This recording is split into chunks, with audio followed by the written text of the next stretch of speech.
The James Show Podcast. Yeah, let's go.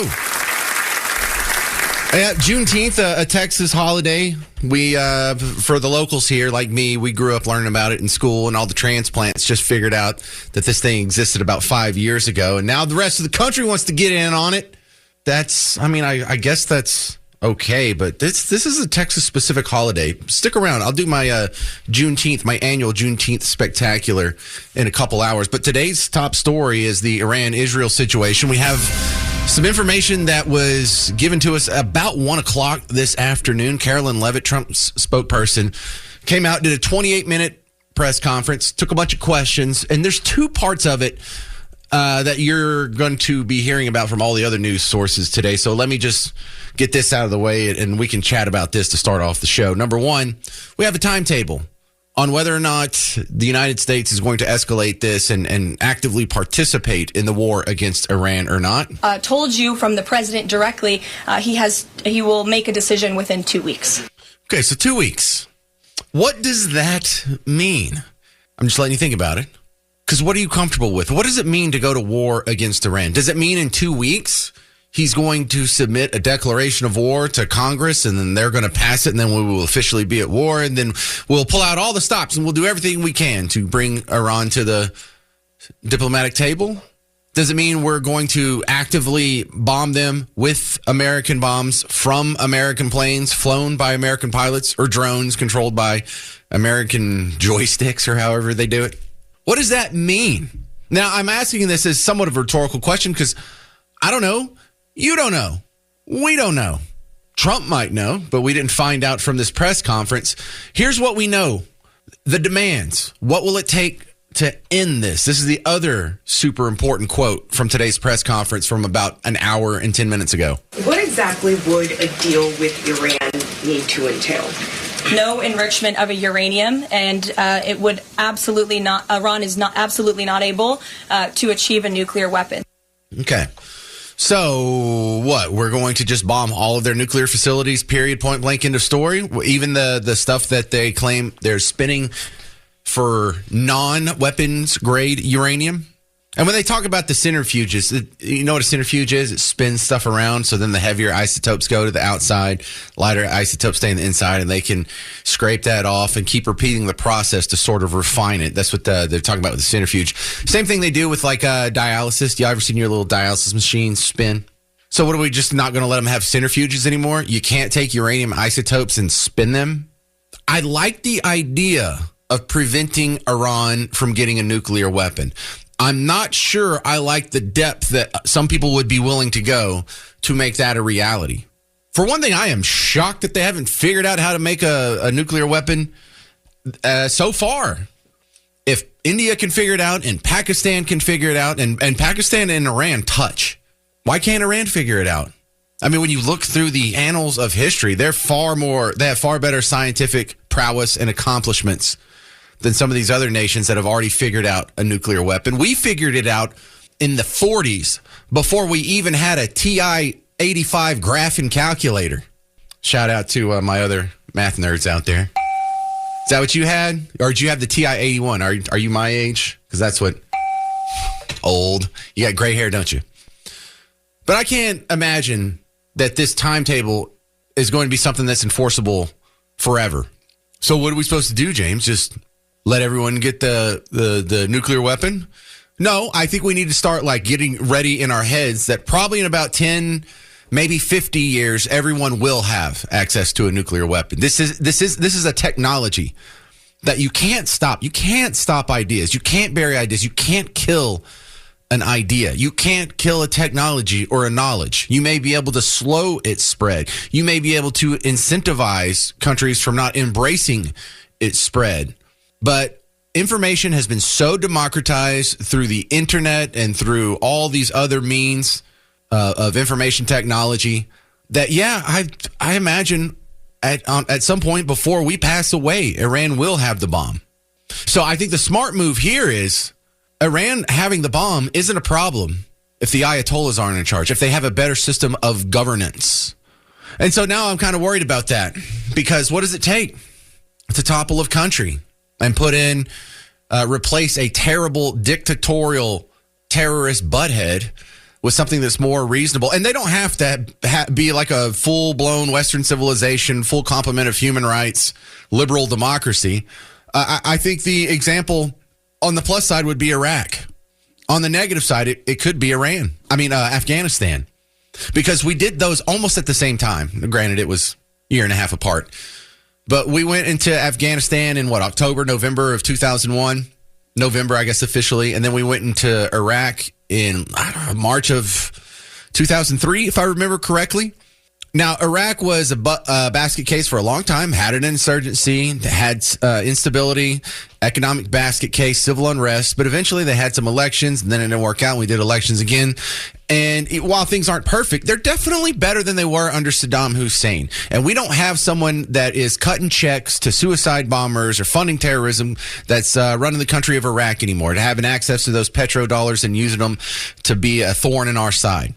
But it took a lot of effort. It took boots on the ground. And it took boots on the ground for what, 10, 15 years before we kind of slid out from Iraq the first time. Now, Afghanistan, we stayed there and it never got better. And the second we pulled out, it reverted right back to where it was. So that's kind of the concern.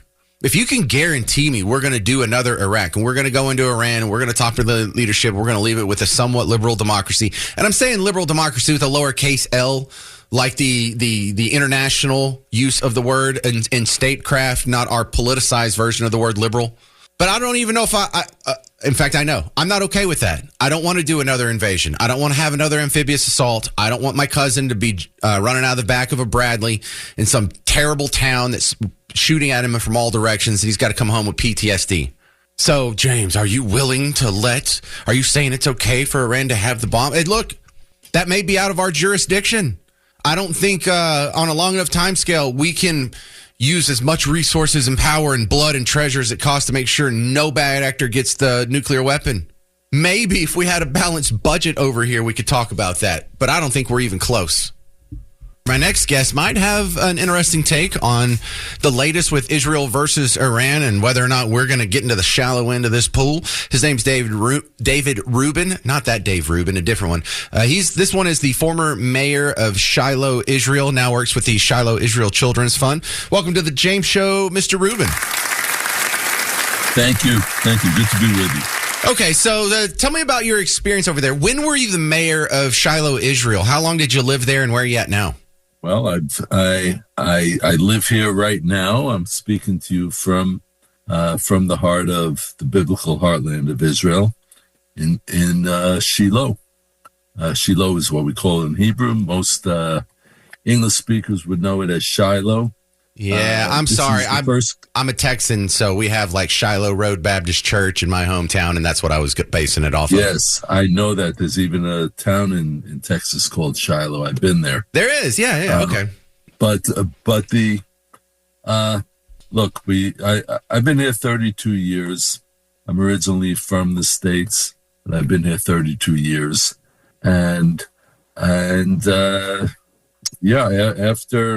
After my 3-year-old son and I were wounded in a terrorist attack 20 years ago, I started the Shiloh Israel Children's Fund for the purpose of healing the trauma of the terror victim children in Israel. And we've been working overtime since October 7th, 2023. Things really picked up, and unfortunately, our services in which we blend therapy with education for the children of Israel are needed more than ever. And especially now with the war and all the trauma resulting from this very just war. Well, give me an idea. I am not a well-traveled man, David Rubin. I have never been in a missile attack or even in a threatening situation. What's different about living over there versus here? You've done both. What do we not know about the situation you're in? Well, Israel has been under attack from radical Muslim terrorists for about 30 years of intense terrorism. It started long before that. It started even before the state of Israel was reestablished again as a sovereign nation. But the we're always under attack. We're in a very rough neighborhood, as people sometimes say. And right now, we've been having we're under the threat of nuclear assault from Iran. Iran has been working feverishly. I should say the regime in Iran has been working feverishly for over 30 years to get a nuclear bomb. And they don't need nuclear energy. They're among the world's largest oil exporting nations. But they want to get nuclear weapons with which they can wipe out Israel. And I might add, also to wipe out the United States of America. And I don't just say that flippantly. They have been working feverishly at developing intercontinental ballistic missiles. They don't need it to attack Israel. Intercontinental, meaning on the other side of the ocean. Their goal is to destroy the United States. And for that reason, they shout in the Iranian parliament, death to Israel, death to America, death to the little Satan, and death to the big Satan. You, of course, being the little Satan over here, we're the big Satan. Hey, we're the big Satan. That's pretty cool. The biggest terrorists on the planet, they don't like us. That's probably a good sign. All right, we're talking with David Rubin. He is now with the Shiloh Israel Children's Fund. How would you rate the job America has been doing, or I really just should say Trump has been doing, and pushing back since he's been in office? Would you like to see more? Is it about right? Should we back off and do less? What do you think, David? Okay, well, first, let me just, before I answer your question about Trump, let me just comment about Shiloh Israel Children's Fund, because I'm not now with Shiloh Israel Children's Fund. I founded Shiloh Israel Children's Fund, and in order to heal the trauma of the terror victim children. And while I'm doing that, I'll just mention that people who want to partner with us, who want to find out more about what we're doing, can go to israelchildren.org. That's the website, israelchildren.org. Okay, now to your question about Trump. Look, President Trump has been really a moral force in terms of how he's dealt with the world, how he's been handling American foreign policy. And I know he's always been under a lot of attack. And, I wrote the book, Trump and the Jews. So I know all about Trump. But if you look at what he's doing now, he's been consistently saying that Iran cannot have a nuclear weapon. And he's been saying it consistently for a lot of years now. And now he's been partnering with Prime Minister Netanyahu of Israel and making it very, very clear. The two are very coordinated, and they are going to make it absolutely sure that Iran cannot get a nuclear weapon. So I think Trump has been handling it right. And I know that he doesn't want to send American soldiers on the ground in Iran, and I don't want him to either, for that matter. I don't want American boots on the ground. There's no reason for it. We've been fighting a war against Iran from the air, entirely from the air so far, other than our intelligence, individuals who are on the ground, but nobody knows where they are really, except for us.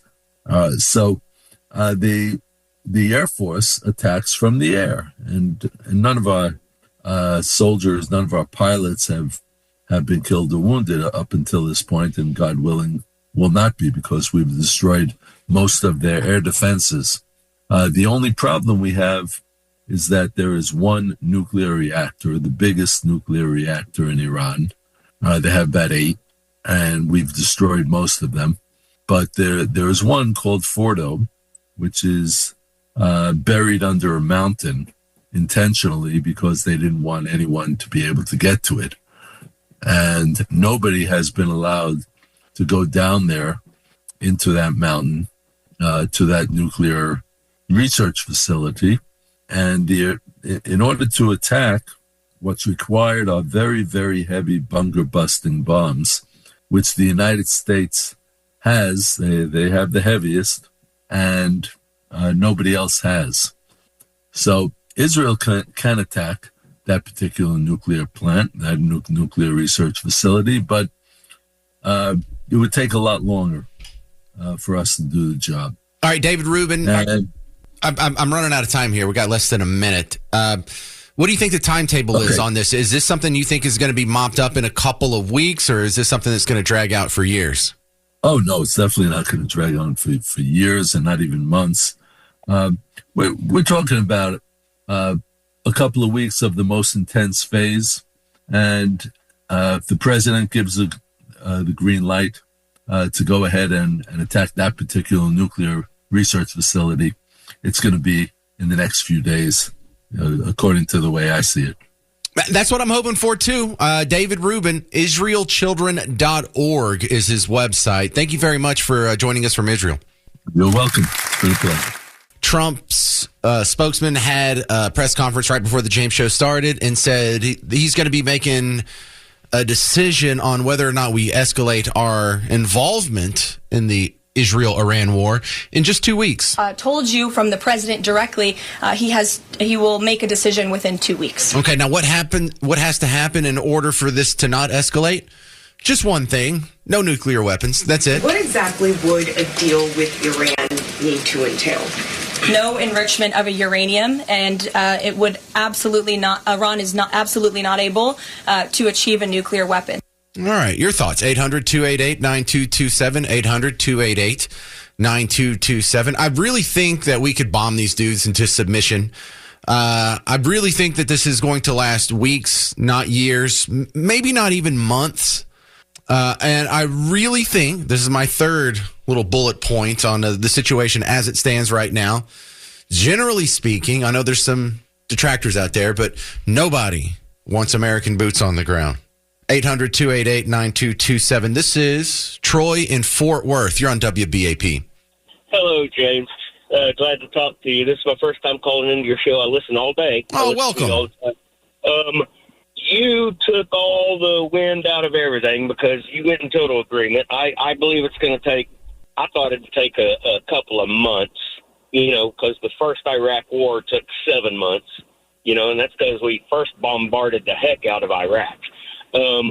So with Iran, once we do bomb them into submission or fire our cannons from our battleships out there in the ocean or the rail guns that they carry and take out every target we want to strategically with minimal damage to casualties, unless they use them as human shields like they tend to do, we get them to the table and we let them have nuclear power plants, but they have to buy their enriched uranium from one of our trusted allies. And when they deplete that and get it to the point to where they can turn it into a nuke or a plutonium bomb, they have to return the same weight that they were sold. So when a rod runs out, we actually replace it for them. Boom, boom, boom. And they can run all the nuclear power plants they want to. No weapons. Everybody's happy. So what? We just have to be their babysitter from now until forever? The real problem isn't Iran getting a nuclear weapon. The real problem is Iran getting a nuclear weapon while these jerk theocrat ayatollahs are in charge. If they had decent leadership, if they had something that was semi-friendly to the Western world, we wouldn't care if they got a nuke or not. Pakistan's just the best example ever. They're an even more religiously fundamental country. They harbored bin Laden. They've got the worst terrorists in the world that come out of Pakistan, but their governance is somewhat open to the West and not as hardline as Iran's. They've had a nuke for years now, no negative consequences of it. So I think what we really need to be focused on isn't so much keeping Iran from getting a nuclear weapon forever now and for the end of time, but seeing what we can do to make sure Iran gets a better system of governance before they inevitably get a nuclear weapon. Thank you for finishing my argument. Man, we're just on the same page. That's great. Thank you, Troy. And tell Miss Parker I said, hey. Hey, Miss Parker. That's fine. Hi, Miss Parker. Thanks, James. Yeah, I think she's listening right now, so she heard that from you, Troy. Good stuff. All right. Okay. By the way, just want to throw it out there. Miss Parker looks good today. And she was just like, she was taking the kids out swimming when I was going to work. I was like, am I going to have to call in sick? Am I going to skip a James show? We've got a redhead in a bikini over here. This changes everything. Michael in Weatherford, you're on WBAP. Go. Hey, bud, I'm going to play devil's advocate here for a minute. And I already heard what you said, and I'm not going to tell you I will tell you, I agree. But who are we? And I know it goes much deeper than talking on the radio and what we see on the news, to tell somebody, another country, what to do and how to do it when we don't even have support of Germany, Canada, France. Well, we know about France, but well, we don't need that. We don't need their support. Listen, the only reason in my libertarian sensibilities, I don't like telling anybody what to do. The only reason I like us putting a thumb on Iran is because those jerks chant death to America, and not like some radicals that within their population, but their leadership and these ayatollahs that run around in these big dumb robes, like they're dressed like Emperor Palpatine, like it's still the Old Testament over there. That's the problem. Yeah. Well, let me tell you what I understand. My nephew retired from the Army, Lieutenant Colonel, just a year or two ago, and he's been all over the world. He ended up in Virginia when he retired. But I asked him, I said, man, we can take out these guys. Why don't we go in and take them out, blah, blah. Well, they have. And he said the bad thing is you take out the head of a certain group. There's 30 or more zealots behind them that you don't know which way they're going to jump. We knew so-and-so was going to jump this way, the head of the whole deal. But he said the zealots, there's going to be 30, 40, 100 of them to replace them doing these unsolicited acts of terrorism that have no MO. Well, and right. So in the two worldly examples that we have in just this century, Iraq seemed to work out. But Afghanistan, how many times have we killed the leader of the Taliban? Like 28? We've run through like a whole deck of cards of these dudes. They breed like rats, but the thing is like Vietnam. I was there in 2013, and after Hanoi, they're still rebuilding. We went in there, carpet bombed them, and they're still rebuilding, and they're hardcore communists. I mean, the DMZ is real. You can't see it, but the South and the North are two different animals. South, Saigon's just like Vegas. I mean, it's thriving and going. The North, Hanoi, there's everywhere you could see the remnants of what happened. And like I said, they're still rebuilding. But the key is they don't hate Americans. I mean, I went there and they fed me, rode me around. That government's a different deal. They didn't trust me worth a damn. Right. So, but the thing is, either we go in and you look at Japan, Hiroshima. We went in there and did what we had to do. We have not had a lick of problems from them since. No, in fact, Japanese have been some of our best friends since. All right, good call again. There's Michael in Weatherford. People are asking me if the interview I did with him earlier this week, is that AI? Because I took the chunk of the video and I put it up, and it's just me. No, that is not AI. We actually had Joe Exotic on if you want to check it out. It's on, what'd you say? Yeah. No, it's on the WBAP Facebook page and Twitter page and all that social media stuff. If you want to go see it, go check it out. But it's not AI. It's real. Is that so hard to believe? He's in prison or medical unit. He said in Fort Worth, so I think he listens to the show. Yeah, we're pretty much best friends. But top story, we're continuing with Iran, Israel. There's a 2-week deadline that Trump has said, it's giving them 2 weeks to make a decision. This is a deadline type guy. And you know where that comes from? The business world.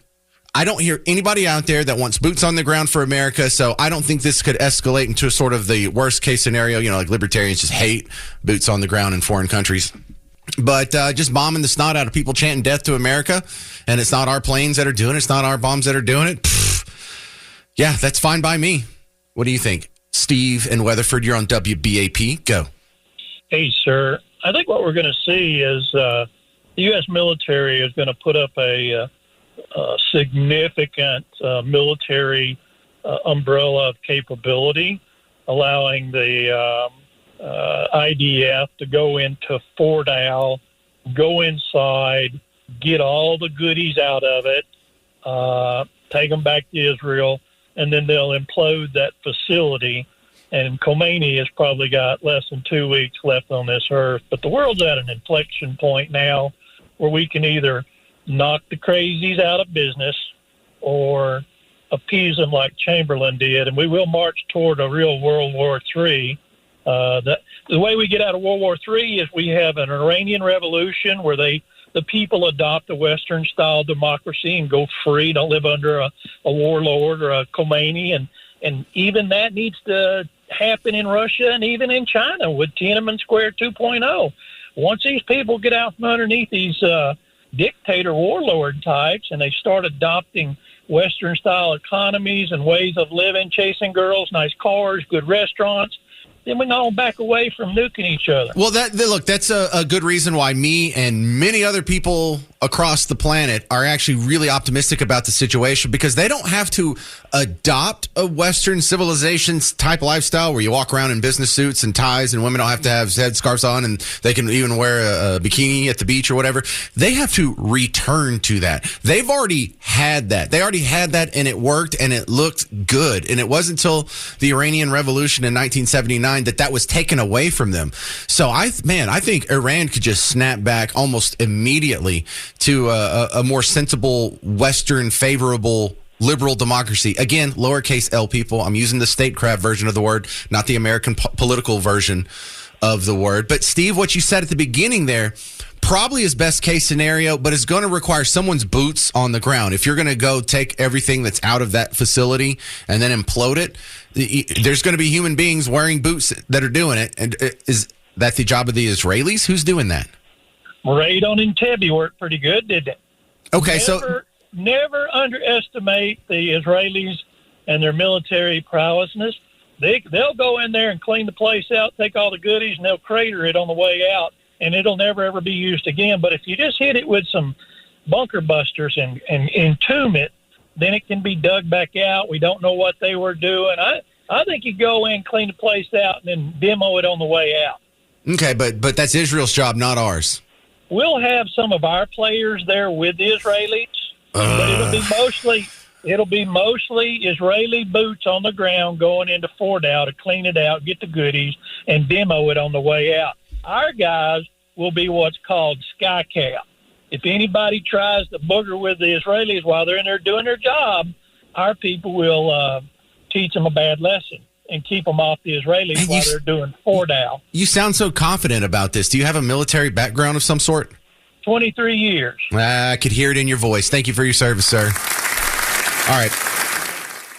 Carolyn Levitt had a press conference right before the James show started, and it looks like Iran has 2 weeks to acquiesce or Trump's going to make a decision. Told you from the president directly, he will make a decision within 2 weeks. My next guest is going to add a little depth to that. Dr. Jeffrey Broder is back on. He does chemical, biological, radiological, neurological, nuclear consultant at Rigaku Analytical Devices. Man, you got a heck of a title there, Dr. Jeffrey Broder, but welcome back to the show. And thank you, sir. Appreciate you. All right, so explain to me what Carolyn Levitt means. He has 2 weeks before he makes a decision. A decision on what? Well, the decision is U.S. involvement in the war with Iran, and so there are a couple of reasons why he might want to do this. And remember, his language was, what I heard from his language was no later than 2 weeks, right? So he could decide at midnight tonight, or let the 2 weeks finally expire and make the decision at the end. It allows for a couple of things. If there is any hope for a diplomatic solution, it allows the leaders in Iran to finally come to the table and acquiesce with the demands. There's a meeting scheduled tomorrow, apparently in The Hague, with a European E3, which is namely Britain, France, and Germany. I suspect they're going to parrot what the U.S. demands have been all along and convince them that it's in their best interest. Should that fail, the 2 weeks also allows U.S. military combat power to position to do two things. We expect Iran, once that happens, to attack U.S. positions. So it allows us to survive an initial attack and to successfully conduct a counterattack. One of those counterattack targets, I would suspect, would be the Iranian Navy. That Iranian Navy, they have threatened to shut down the Straits of Hormuz. That there's a lot of commercial maritime traffic that goes through there. That would prevent that from happening, or we could do a blockade and allow transit that way. All right, can I jump in? Yeah. All right, Dr. Jeffrey Brodeur, could Iran block the Straits of Hormuz if they wanted to? Because my feeling, and again, I'm the layman here, is if they tried, we'd probably blast them out of the water and we'd have it open in 24 hours. Well, this would mitigate that action from ever happening. They've tried to in the past, and that strait narrows out. It's got a significant choke point in it, which allows for targeting much easier. In other words, if you've got so many targets in the choke area, even if you've got a mediocre Navy, you can do some damage. So by neutralizing that naval threat, before that ever happens, we can guarantee ourselves of some semblance of normal traffic. So, Dr. Jeffrey Brodeur, if they don't step down and acquiesce and turn over all their nuclear ambitions within the next 2 weeks, or really on any timetable, do we just take out the Ayatollahs? Like, what is our next step after that? No, I think systematically in the next 2 weeks, we're going to see Israel continue to degrade and destroy the remaining of the nuclear facilities, except for the deeply buried and hardened facilities. I think that's key for the 2 week sort of delay. And at the end of 2 weeks, I think either U.S. or Israeli forces drop those bunker busters and destroy the rest of them. What happens after that?